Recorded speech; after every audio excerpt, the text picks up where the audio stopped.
அப்ப என்ன யோசிக்கிறதுனா, நம்மகிட்ட இருக்கிற பணத்துக்கு நம்ம ஊருக்கு போறதுதான் சரி அப்படின்னு பார்த்தா, இவர் அந்த பொருளுக்கான காசு எவ்வளவு எடுத்து வச்சிருந்தாலோ அதுக்கு மேல செலவாயிட்டோம். அப்பதான் யோசிக்கிறேன், நம்ம என்ன மடத்தனம் பண்ணிட்டோம்.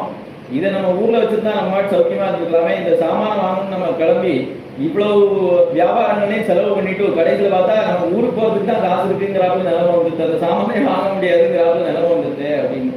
அது மாதிரி நமக்கு பகவான் கொடுத்த அவயவங்கள்லாம் நம்ம துர்வியாபாரமா நம்ம உலக விஷயங்களே செலவழிச்சிட்டோம்னா, நாளைக்கு பகவானை திரும்பி பார்க்கும்போது இந்த அவயவங்கள்லாம் அவனுக்கு பயன்படணும் அப்படின்னு நினைக்கும் போது இதெல்லாம் செயலிழந்து போயிடுது.